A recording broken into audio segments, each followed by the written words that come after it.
In the county courtroom, I was seated at the defense table alongside my lawyer. I looked up just as the jury was about to be called in. My lawyer warned me that if I was convicted of the crime, I could face several years in prison. I did it because I had no choice. Yes, I got a little Rose away. But what would you have done? In my position? I guess I should start from the beginning to explain. I should provide some background. So, do you know why I am sitting here today? My wife Rose and I got married later in life. She was 32 while I was 34. Rose was always a blonde beauty and I fell for her the first time I met her. After a few difficult months, we began to date. I took it seriously and married the following year. We'd both been in a few relationships and I figured that being older and having been around the block a few times would be ideal. It worked for the first 3 years or so. Rose did not work and remained at home. We talked about having children and she seemed to enjoy not working, so I didn't push it. Financially, we were doing well and I was excited to start a family. I did not want her to begin a career only to have to stop to raise a family. Rose was always upbeat and outgoing. That was the problem. Most men thought she was coming on to them and I almost got into a few fights as a result. Sometimes I believe Rose would start something just to get me going, but it never worked. I despised fighting and always tried to avoid confrontations with others. I was always trying to turn the other cheek. This was my problem. Until 2 months ago.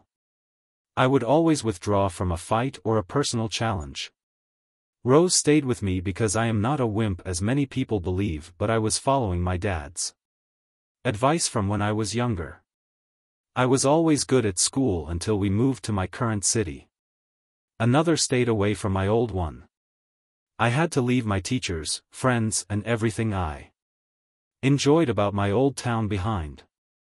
I was in 8th grade and the new school was huge and dangerous.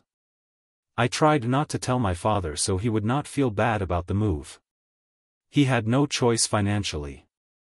My mother died 2 years ago and Dad was still dealing with the loss. Rose don't. The school was led by what I would describe as an alpha male bully. Tommy Ballinger was his name. And he had a grudge against me from the start. My first day of school I was about to leave when a big guy stopped me before I could board the bus. I didn't notice him at first, but when I was pushed to the ground I looked up and saw a 6.2 monster. That's what he looked like to me. I was a small 5'3" at the time. I am now about 5 feet tall and fly 7. He towered over me on the ground and was accompanied by 2 friends who were only a few inches shorter than him. They ordered me to stand up and hand over my backpack and any money I had. I slowly stood up. And I was the most afraid I'd ever been. I pissed my pants because I was so scared. Looking back, it probably saved me from being beaten by these school thugs. Rose, what's your name, wimp? Tommy questioned me with malice in his voice. Pete Huckabee. I responded with real fear. Rose Dieter, you just got a new name at school. From now on your name will be PC Pete Ash. Hey everyone, take a look at PC Pete. He simply wet his pants like a baby. Tommy informed the growing crowd around me. I looked around and everyone was laughing at me. I was so terrified that I ran home and did not even get on the bus. Tommy never left me alone after that. He was a junior, so I had to put up with him until he graduated 1 year later. My life was hell for the first 2 years. No girl would date me because I was PC Pete regardless of what I did. That name stuck with me, and having to carry it to school was something I dreaded. I was picked on, pushed around, occasionally beaten up and generally abused. I thought I was a good guy, but the way I was treated at school made you wonder. I prayed that Tommy would graduate after spending his entire school career Tommy never showed compassion to anyone he picked on, including me. He enjoyed inflicting terror on others and was getting really good at it. After Tommy graduated from school, settled down and bought my senior year, only a few buttholes referred to me as PC Pete. I graduated with honors and was the valedictorian of my class. I attended a good college and became a design engineer. Rose, when I tried to tell my father about the problem, he said he would go to the school and take care of it. That is all I need. I expected Daddy to come to my rescue. I knew it wasn't going to help, and would probably make things worse. I suggested trying it for a few more days to see if the teasing stopped. He accepted it, and I lied when he asked how school was going a few days later. At the very least, school was unpleasant. Rose fared well after the first 2 months at my new school. I'd had a really bad day by the time I got home. I was so worked up that I could be dangerous. My smaller and only brother took something from me. I still don't remember what it was. All I knew was that he was in the firing line. We started arguing with my father, who was sitting in the next room. All of the bullying and problems in my life came to a head. I pushed my brother against the wall, pointing my fist at his head. He ducked at the last second and I hit the wall with my fist. We lived in an older house and the walls were made of plaster with wood slats behind it, which caused a 3-foot hole in the wall and even broke 2 of the boards where my little brother's head had been. Dad entered the room and freaked out when he saw the damage. My brother was crying and yelling, "You could have killed your brother in your room right now. You are grounded for the next 2 months." I was grounded and still being bullied in school. Those were the 2 longest months of my life. My father taught me that my temper could get me into trouble and possibly kill someone. I knew deep down that if I'd hit my brother, I could have killed him. That lesson has stayed with me until this day. That is why I would prefer to walk away than fight. Rose. Okay, now that I've given you some background on my life, I'll explain what started about 3 months ago. I usually call home before lunch and Rose has it ready for me. I forgot to call her today. It's only a 20-minute drive each way, which is convenient given that my lunch break is only 1 hour long. I arrived at lunchtime as usual. As I walked through the door, Rose was on her hands and knees scrubbing the living room rug. Our rug had size 13-foot mud prints. The tracks appeared to lead directly from our front door to our back bedroom. Rose did. "Harry, who made such a mess on our new rug?" I asked her. "Leo, our building superintendent, hired a new guy to check the smoke alarms. He entered with dirty feet and did not wipe them off." She got back to me. The response almost sounded scripted. Rose. "Okay, but I'm going to jerk it. Leo, the first opportunity one get, we have white rugs. If he doesn't know," I responded back. "Don't worry about it, Peter. I will talk to him. Allow me to handle everything," she told me. After that, I ate my lunch and stopped thinking about it. Rose. That week I noticed Leo emerged from one of the other apartment buildings. I summoned him over to speak with me. "Leo, how are you doing? It has been a while since we spoke." I told him we discussed sports and the weather, and I suddenly remembered what I wanted to talk to him about. Rose did. "Leo, the other day, your new guy came in to check the smoke alarms in my apartment and tracked mud from his shoes all over my lovely white rug." I informed him. "First and foremost, he is not my new guy," Leo told me with annoyance in his voice. "Sorry, Pete." He paused for a second to control his temper. "But this guy has already gotten to me, and I normally don't let anything bother me. But this guy does.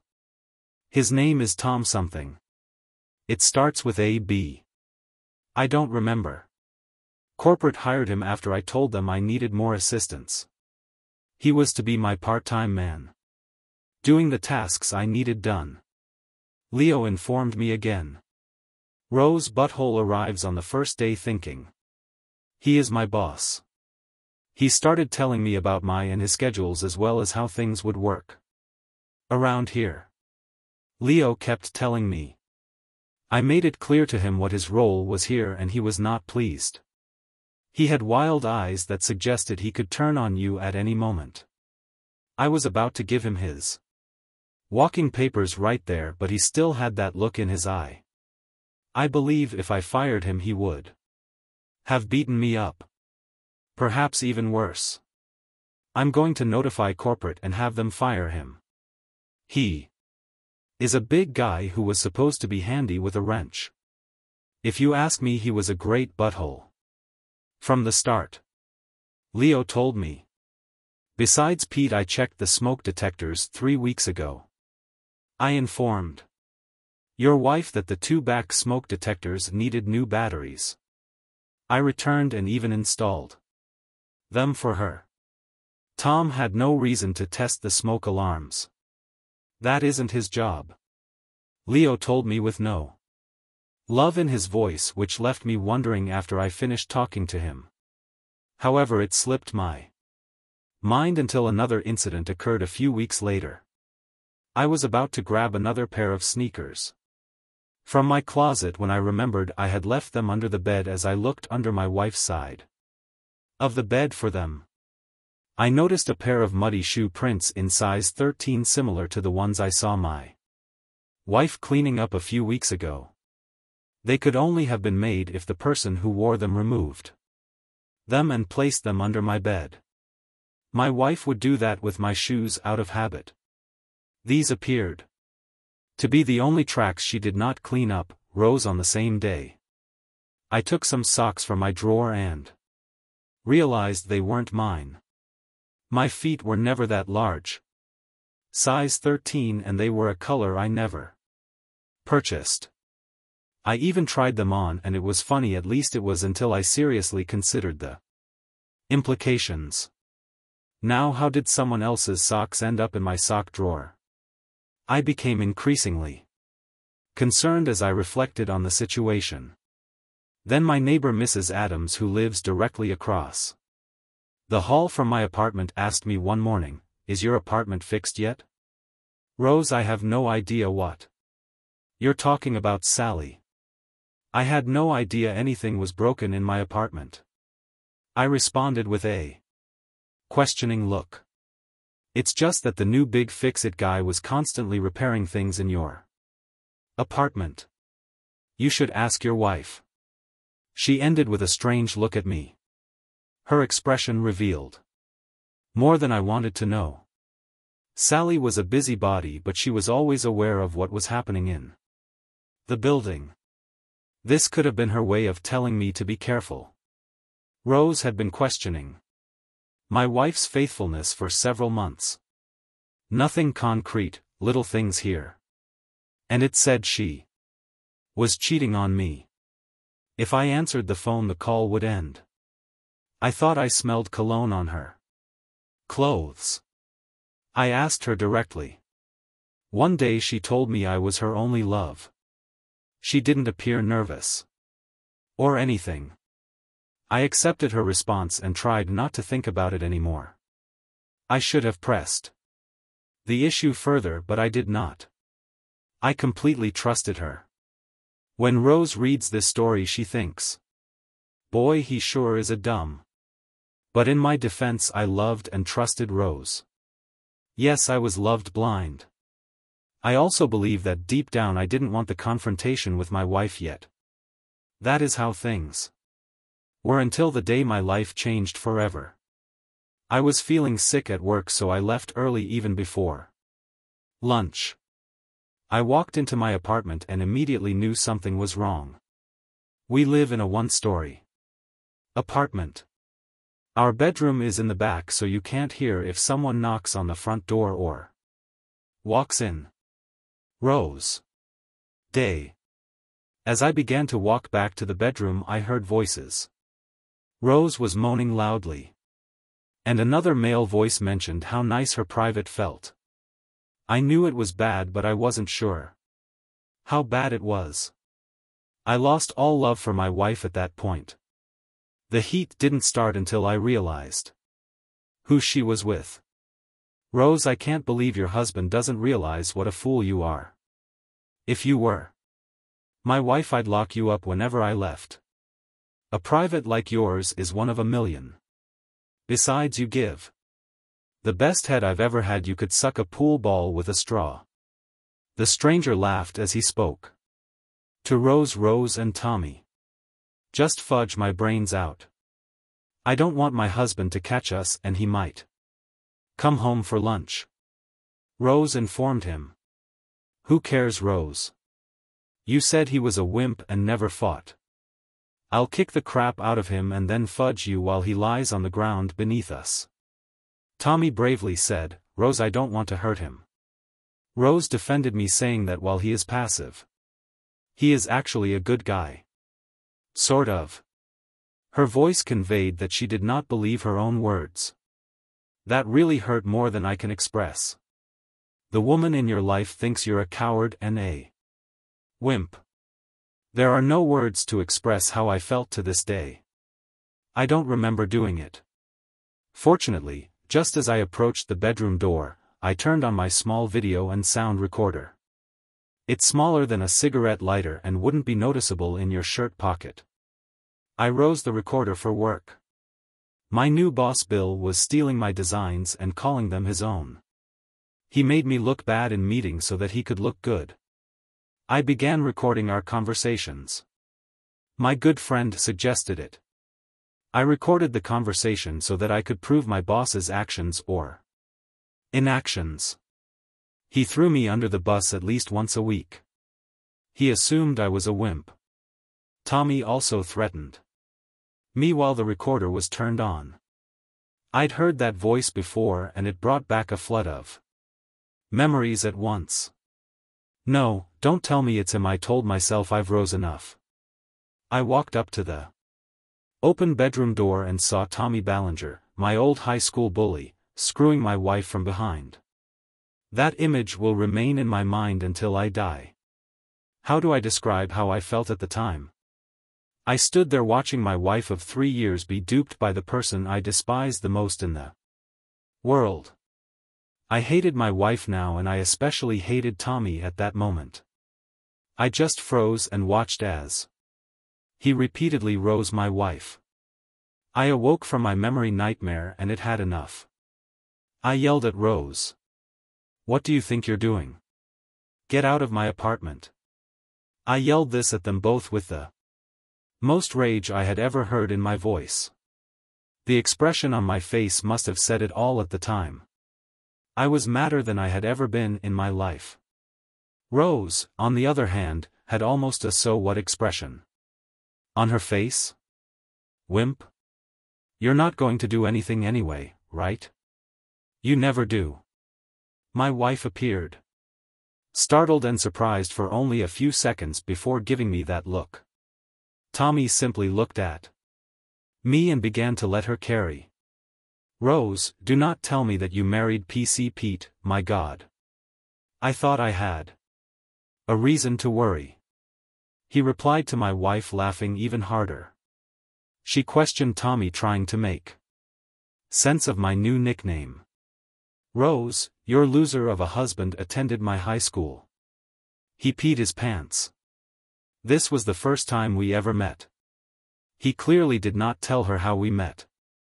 He only included that small amount of information to make me look bad in front of my wife. My wife looked at me as if I were less than a man. So it worked. I would beat him up once a week. He rose to small amount of crap with him. When I am finished screwing your wife's privates buttocks and mouth, then you can take over for an actual man. Until then, wait outside until I finish. He gave me an order. My wife Just looked back and forth between us without saying anything. I knew right then that I'd never marry this woman after today. By the way, PC Pete, I'm on the clock right now and my salary is derived from your rent payments. To add insult to injury, you are literally paying me to deceive your wife right now. How does that feel, you little crap?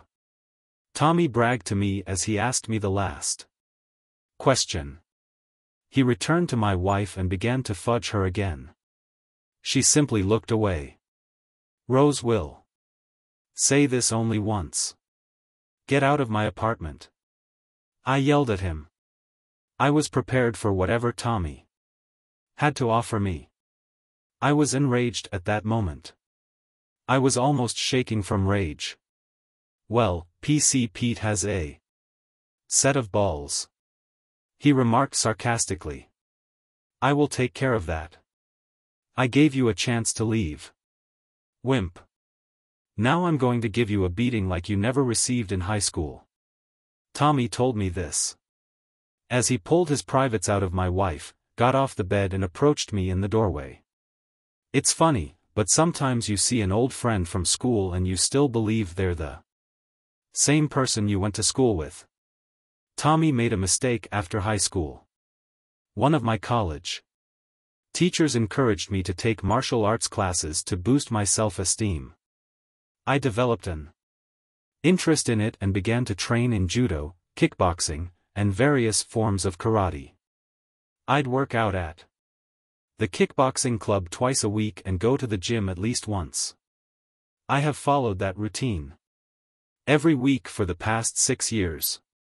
Rose never went with me, so she assumed I used the stepper or something at the gym. However, I would spare at least twice a week. Initially, my teachers struggled to persuade me to spare with someone. I could still see my brother's terrified expression when I attempted to punch him all those years ago. They told me it was like learning to read, but never picking up a book. An excellent analogy, I thought. Finally, I started sparring and got quite good at it. I would pull my punches and never intended to hurt anyone. They claimed that my strength was in my speed. I could throw a mean punch if I wanted to, but the past came back to haunt me all at once. I considered running away for a split second. The little boy terrorized by the big bully remained somewhere in me, but something more powerful was emerging. All of my anger and rage had been stored inside of me for years. Suddenly burst out, my bear. Tommy attacked me with a powerful punch. He moved very slowly for his size. I moved to the right 6, and he completely missed me. That's when I went after him. I pushed up on his elbow as I struck the top of his wrist in hand. This action caused his elbow to snap with an unpleasant crack. I didn't care. I was just getting started. After crying out in pain, he attempted to lunge at me with his remaining good arm and body. I just stepped aside and directed his entire weight into the door frame. I was standing next to his head and hit it with another crunch. While my wife was screaming from the bed, she was still hiding under the covers, only her head peeking out. I ignored her and went about my business. Tommy got up again. I was impressed, but he was not bright enough to stay down like he should have. I moved to the center of the room where I had a clear fighting space. If Tommy had been standing, I doubt I could have reached him with my foot, but he was slightly bent over, so I spun around and hit him with the hardest roundhouse kick I've ever done. My wingtip shoes pushed several teeth from his mouth and blood also came out. He screamed and I used the split-second delay to launch my knee into his chest, where he was bent over holding his mouth with his only good arm. I could feel several of his ribs crack, and I'd had enough of this nonsense. I swiped his legs with mine and he fell down immediately.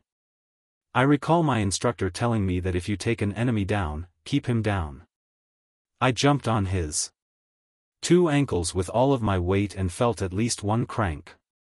I delivered several well-placed kicks to his nuts and I could feel them squished as my fancy dress shoes did their job. He was still naked and moaning when I kicked him in the head. The room fell silent except for Tommy's low, quiet moan. I couldn't resist the urge to give him a matching set, so I broke his other arm in 2 spots. I also jumped on his kneecaps to make myself feel better. It greatly improved my attitude toward Tommy. Now that's adding insult to injury. I told him this as I kicked him in the side of the head again, causing him to pass out. What I did may appear cruel, but I never remember Tommy giving anyone a break or simply leaving an unfortunate student alone. He was a complete butthole and I felt no mercy for him. He was an enemy of the worst kind and I treated him accordingly. Carrie was looking at me with fear and wonder. I hadn't raised a finger in front of her in the entire time she'd known me, not even when other men attempted to pick her up. Sometimes I believed she did it on purpose to see what I would do. She actually thought I was a wimp. I could tell by the look on her face that she didn't think about it anymore. She just saw me kick the crap out of a guy who had over 800 lies about me every time you flirted with other guys in front of me. I understood what you were doing.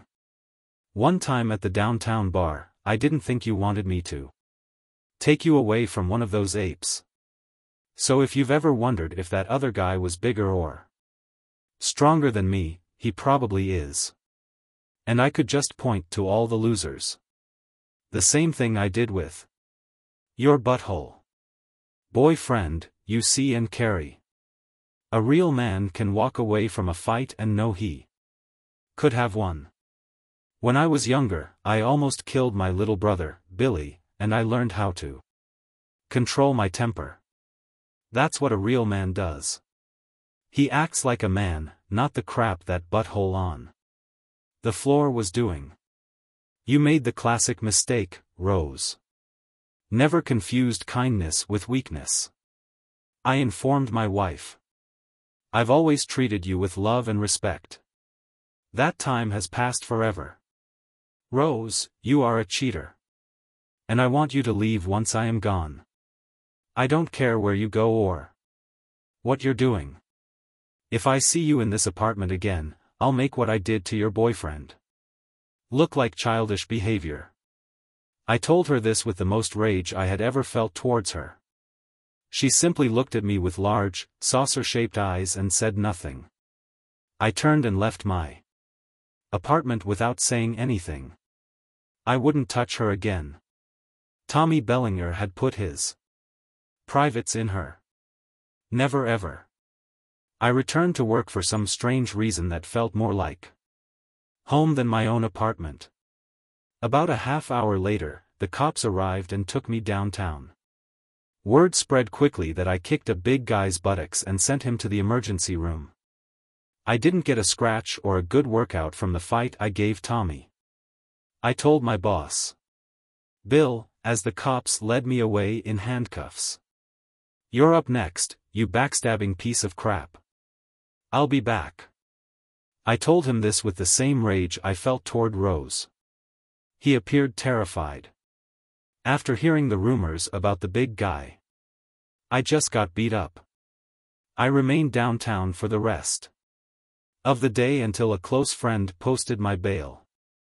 I returned to work and went to find my boss. I figured since I was already in deep trouble, I might as well clean house. When I got there, I was told he had quit and would not be returning. The company's president then summoned me to his office for a brief private conversation. Peter, I admire your work. But you cannot go around beating up people and threatening my employees. He informed me.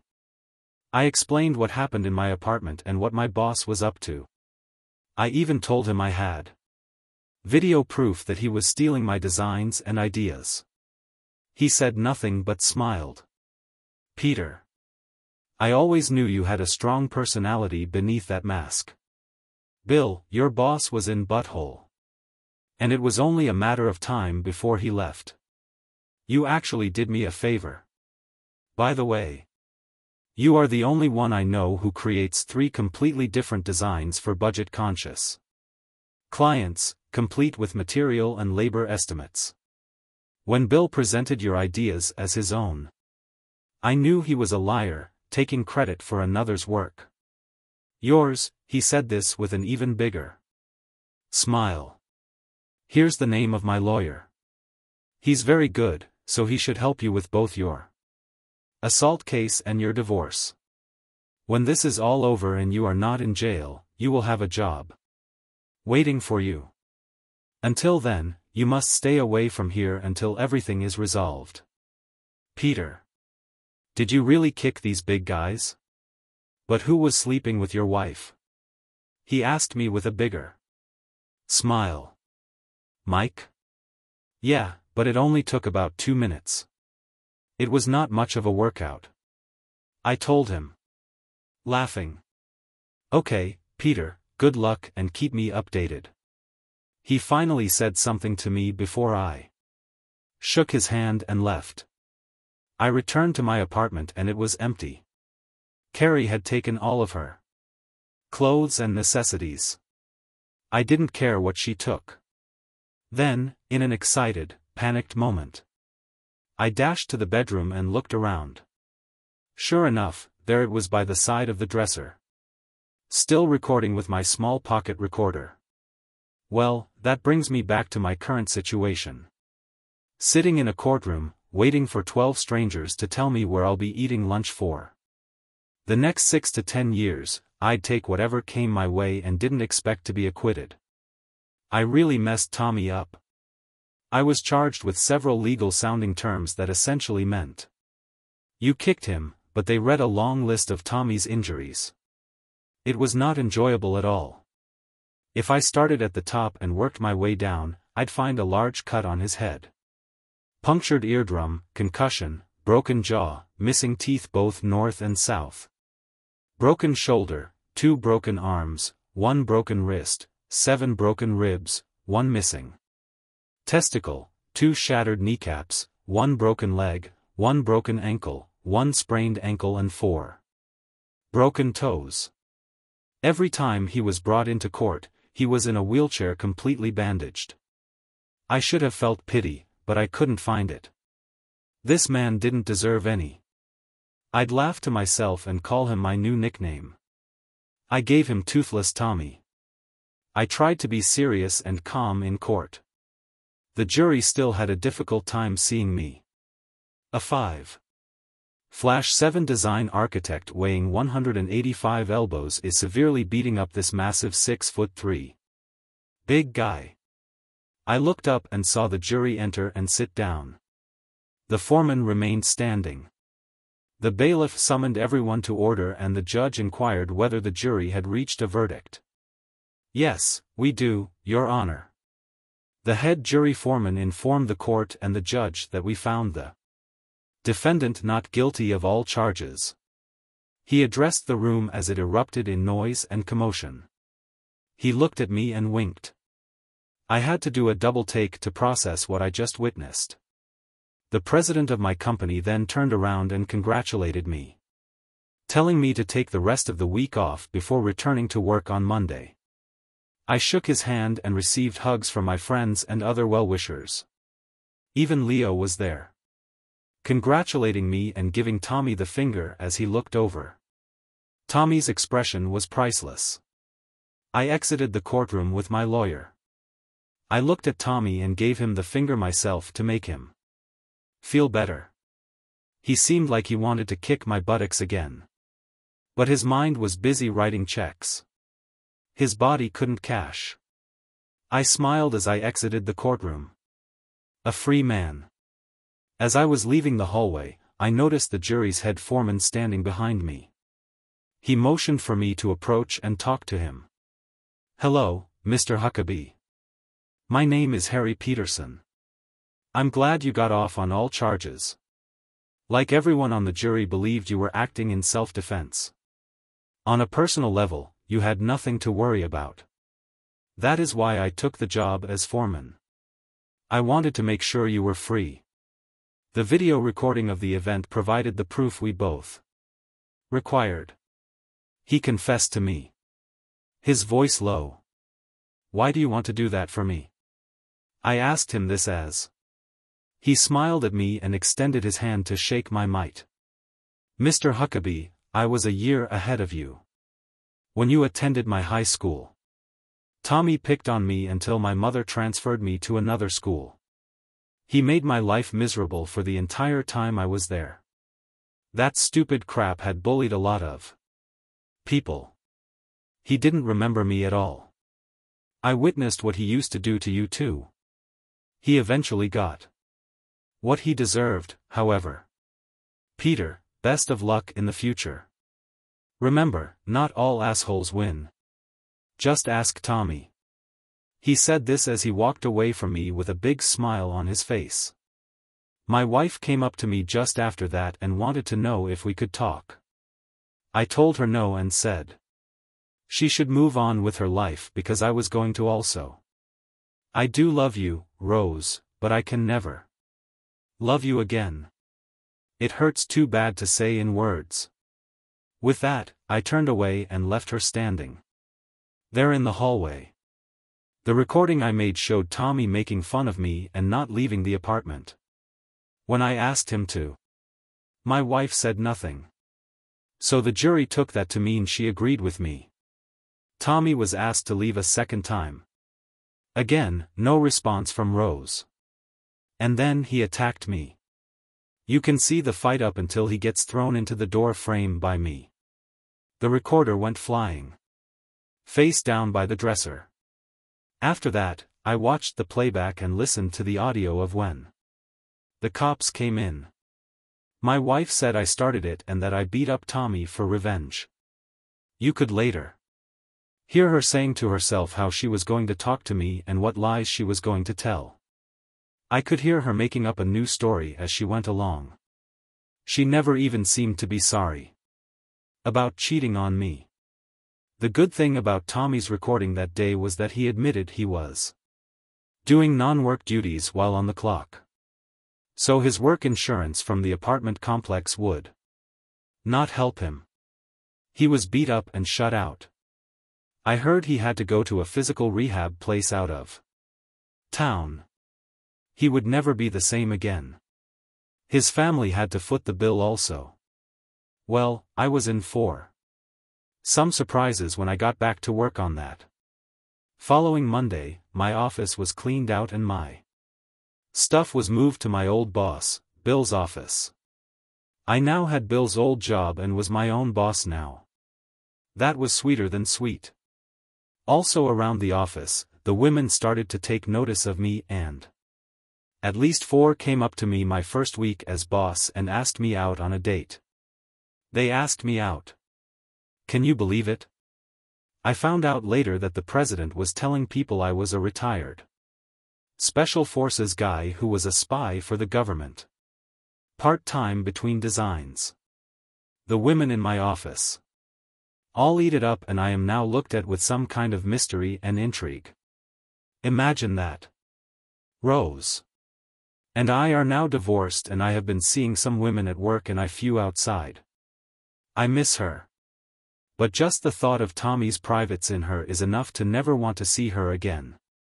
I appreciate each and every one of you listening to the story today. If you liked what you heard, don't hesitate to like and subscribe if you haven't done so already. Additionally, leave a comment below reflecting on what transpired. Please do not hesitate to get in touch with me if you have a story to tell about your own circumstances or those of someone else. Take care.